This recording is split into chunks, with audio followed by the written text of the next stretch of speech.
Hello guys, क्या आप दुनिया के सबसे बड़े बॉडी बिल्डिंग स्टेज में जाने का सपना रखते हैं? क्या आप भी मिस्टर ओलंपिया बनना चाहते हैं और भारत का झंडा इस फील्ड में लहराना चाहते हैं?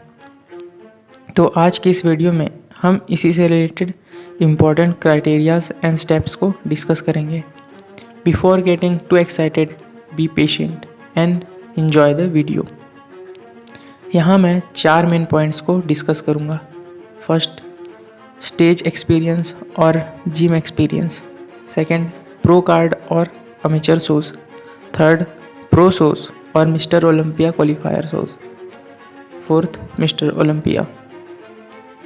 अगर आप ऐसा सोचते हैं कि बिना किसी जिम एक्सपीरियंस के या स्टेज पे compete करें आप मिस्टर ओलंपिया के स्टेज पर चले जाएंगे, तो ये आपकी गलतफहमी है। ये एकदम सिंपल सी बात है। सोचो, अगर मैं बिना नॉलेज के मतलब अनएजुकेटेड रहकर सीधे ही कॉलेज स्टूडेंट्स को पढ़ाने चले जाऊं, तो ये कोई लॉजिक की बात नहीं हुई। आपको पहले एटलीस्ट 5 to 8 ईयर्स का जिम एक्सपीरियंस या स्टेज पे compete करने का एक्सपीरियंस होना चाहिए। अब बात है, क्या सिर्फ एक्सपीरियंस लेना ही इनफ है? तो इसका आंसर है नो। बिकॉज सोचो, किसी एग्ज़ाम में बैठना और उसको क्रैक करने में कितना डिफरेंस होता है ना। इसीलिए किसी भी बॉडी बिल्डिंग कंपटीशन में compete करने से भी ज़्यादा इम्पॉर्टेंट है उस बॉडी बिल्डिंग कंपटीशन में आपकी प्लेसिंग क्या आती है। अगर आपको बॉडी बिल्डिंग में प्लेसिंग की बारे में नॉलेज नहीं है, तो ये उसी तरीके से होता है जैसे अपने स्कूल में टॉपर की लिस्ट्स, जो सबसे टॉप में रहता है उसी को प्रायोरिटी मिलती है। अब हम अपने नेक्स्ट पॉइंट की ओर आगे बढ़ते हैं। अब नेक्स्ट स्टेप आता है, how can I get a pro card. उसके लिए मुझे ऐसे शोज़ में compete करना होगा जहां प्रो कार्ड दिए जाते हैं। अगर हमें मिस्टर ओलंपिया तक जाना है तो हमें ऐसे अमेचर शोज़ खेलने होंगे जहां IFBB के प्रो कार्ड दिए जाते हैं। अभी सिर्फ मैं इंडिया की ही बात करूंगा, तो यहाँ पे मेनली 2 शोज़ होते हैं, अमेचर ओलंपिया और सेकंड है शेरू क्लासिक। अभी के लिए इतना ही जान लो कि प्रो कार्ड पाने के और भी तरीके हैं, बट मैं इस वीडियो को सिंपल रखना चाहता हूँ और फिर कभी डीप में इस टॉपिक से रिलेटेड बात करूँगा। अब सवाल आता है, क्या कोई भी सीधे इन शोज़ के लिए रजिस्टर कर सकता है?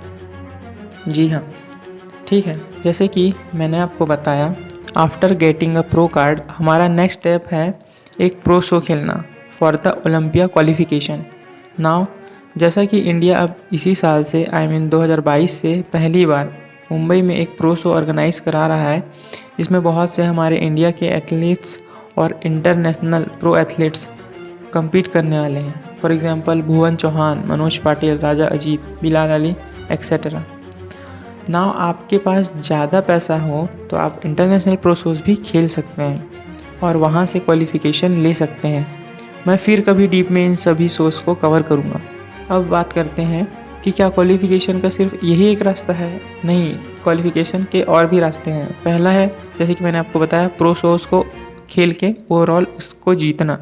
सेकंड है पॉइंट्स को कलेक्ट करना, मतलब जितने भी प्रो शोज़ आप खेलते हैं उसमें टॉप 3 के अंडर में आपकी या फिर टॉप 5 के अंडर में आपकी प्लेसिंग आनी चाहिए, तो पॉइंट्स काउंट होते हैं। फिर थर्ड है getting a invitation from mister Olympia.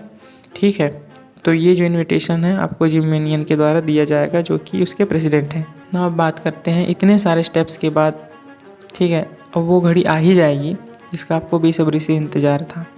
Now the stage is yours, you are on the biggest stage of body building. इतना सब होने के बाद अगर आप में पैसन है फॉर द बॉडी बिल्डिंग, सो कोई भी आपको मिस्टर ओलंपिया बनने से नहीं रोक सकता है। अब बात करते हैं कि इस जर्नी को स्टार्ट करने से पहले हमारे सामने कैसी प्रॉब्लम्स आ सकती है। पहला प्रॉब्लम है मनी से रिलेटेड। जी हाँ, जैसे कि आपको अच्छे से पता है, बॉडी बिल्डिंग एक बहुत ही एक्सपेंसिव गेम है।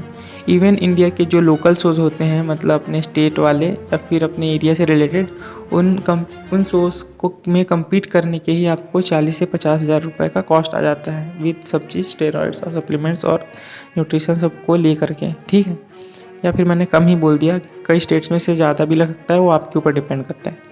सेकेंड आ जाता है कंसिस्टेंसी। ठीक है, जो कंसिस्टेंसी होती है उसमें उसकी बहुत ही ज़्यादा मात्रा में यहाँ पे ज़रूरत होती है, क्योंकि बॉडी बिल्डिंग को सिर्फ कंसिस्टेंट लेवल पे हर एक चीज़ चाहिए रहती है, जैसे एक्सरसाइज भी कंसिस्टेंट चाहिए, न्यूट्रिशन भी चाहिए, सप्लीमेंट भी चाहिए, हर एक प्रॉपर रेस्ट चाहिए, सब चीज़। थर्ड है इंजरी। अगर आप ऐसा सोचते हैं कि आप बॉडी बिल्डिंग खेलेंगे और आपको इंजरी ना हो, तो ये पॉसिबल नहीं है मैक्सिमम तौर पे, लेकिन बहुत ही रेयर होता है कि आपको इंजरी ना हो।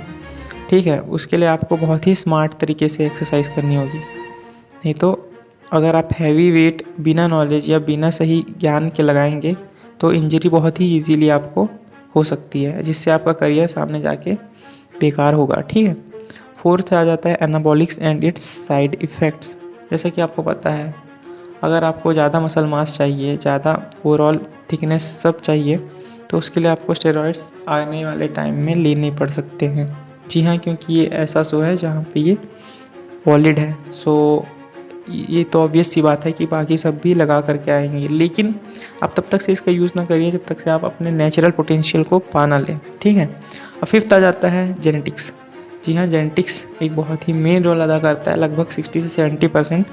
लेकिन क्या सिर्फ जेनेटिक्स होना ही इनफ है? नहीं, जेनेटिक्स रहने के बाद भी आपको हार्डवर्क करना पड़ सकता है।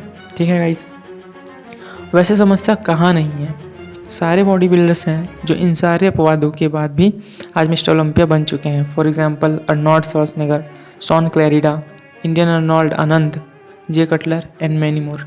ठीक है, अब इस वीडियो से आपको बहुत कुछ इसके बारे में एक ओवरऑल मिल चुका है कि हम कैसे मिस्टर ओलंपिया के स्टेज पे जा सकते हैं। ठीक है ना, तो ये तो बहुत ही शॉर्ट वीडियो है, मतलब मैंने इसको सिर्फ एक ओवरऑल तरीके से समझाया है, ज़्यादा डीप में नहीं गया हूँ। नहीं तो डीप में जाऊँगा तो बहुत ज़्यादा ये वीडियो क्या हो जाएगी, लेंदी हो जाएगी। मैं आपको सिर्फ एक नॉलेज के हिसाब से बता रहा था कि इतने सारे स्टेप्स रहते हैं। अगर आपको किसी भी एक पर्टिकुलर स्टेप में या फिर किसी भी जो समझाया हूँ उससे रिलेटेड किसी भी टॉपिक में एक डिटेल्ड वीडियो चाहिए तो मुझे कमेंट में बताइए। ठीक है, आज के लिए इतना ही गाइस, मैं मिलता हूँ आपको एक नेक्स्ट वीडियो में।